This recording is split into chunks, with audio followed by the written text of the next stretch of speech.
Hi, it's Ramesha here with Vocal Bliss. Today I would like to talk about vocal fatigue. What is vocal fatigue and what can we do about it? And before I dive into it, I would like to ask you to go and subscribe to my channel if you haven't yet, because I'm putting out these videos on a regular basis and I don't want you to miss any of them. So what is vocal fatigue? Well, first of all, I would like to clarify one thing. When we sing, when we work on our voice, we have a warm up, a session where we warm up our voice and then we sing for maybe an hour or 2 hours, whatever that may be. It is not normal for the voice to feel tired. It's not like going to the gym where you feel that pump because you worked on your muscles and you feel like you did a good job and it's great. You can still get up and walk out and your body is not collapsing there. The voice is not like that. So the no pain no gain thing does not work well with the voice.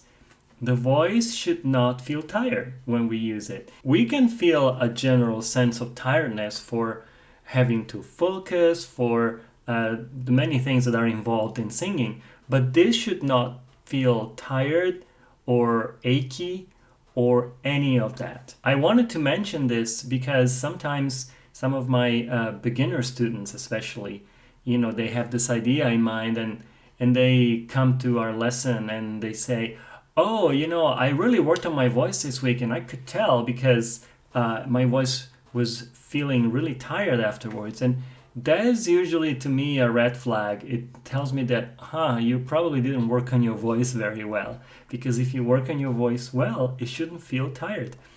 I remember every single time I went to my teacher for voice lessons, our lessons were long.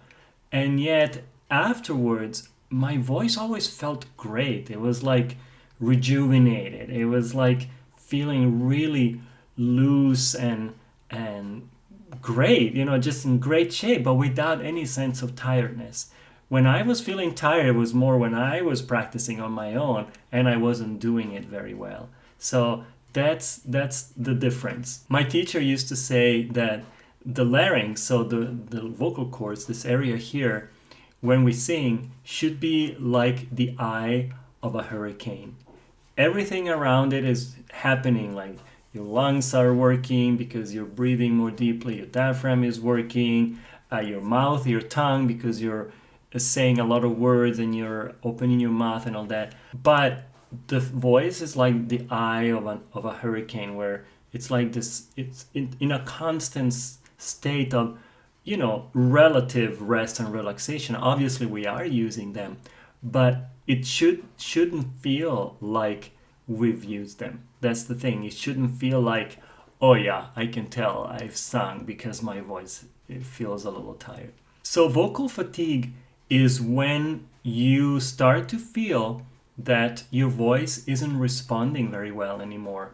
For example, it's not as loud. You're trying to sing at a volume that you're used to singing in, but all of a sudden you can tell that the voice just doesn't quite respond the normal way. And in order to get the volume you would like to get, you end up having to push your voice, which obviously is the opposite of what you should be doing, because the voice gets even more tired. The voice gets also a little unreliable when it's tired. Maybe it breaks here and there. Sometimes, you want to move it, and sing certain notes in a certain way, and the voice doesn't quite go there. It's a little stubborn and it doesn't really follow what you want to do. And this has nothing to do with you now being good vocally. It's just that the voice is experiencing fatigue and therefore it doesn't quite follow directions. And so that is a good indication of vocal fatigue. You can experience vocal fatigue also in specific areas of your range. For example, if you sing a lot of high notes, you might feel more your voice being a little more compromised in the higher notes, but then when you sing lower or when you speak in your chest voice, you don't notice it so much. So it can also be not the whole of your voice that is compromised, but only certain areas. But regardless, it's still vocal fatigue. So what can we do when we experience this, when we have vocal fatigue? Well, the first and most important thing is stop singing. Vocal rest. Give your voice some rest, because if you don't, it gets worse and worse. It can turn into something much more serious, like vocal nodules or things like that, that then have to be treated. And you don't want to go there. You don't want to go there. So when you experience something like this, just stop singing, take some time, drink a lot of water. Ideally, sometimes you would even try to not speak too much, because speaking is also putting a lot of strain on the voice, especially if you don't speak correctly, which is sometimes the case even for singers, but often the case for most people. We don't use our breathing correctly and all that. This is true especially if you have a vocally demanding job, like if you're a school teacher, for example, or if you're a public speaker, where you use your voice a lot for your work. And then on top of that, you're also a singer. And so you do both things. So try to find ways to reduce your vocal load so that the voice can have time to rest and can actually do less than what it normally does. There was a time in my life when I was still living in Switzerland when I was a middle school teacher. Of all schools, middle school is where you have large classes of teenagers who are not particularly quiet usually. And so you end up having to talk a lot, and often talk loud to a large class in a big room. And that is demanding to the voice. There's a lot of, it's a big vocal load job. And I remember one time, because I was also a singer, I remember one time, I don't remember why, I had several concerts, or I don't know what it was, but between the two things, my voice ended up feeling really tired. And I went to the doctor, the ENT, and he gave me a treatment, but he also recommended vocal rest. And so he actually ended up signing, the paper for me to be able to take some time off school. And I remember I was home. I was living by myself at the time. I wasn't married. So I was like a hermit. I literally didn't speak to anyone.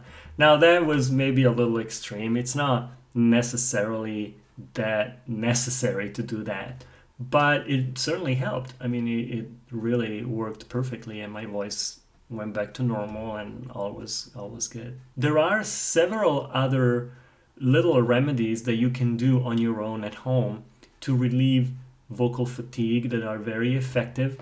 And I will share this in a different videos because they take some time and I don't want to make this video too long.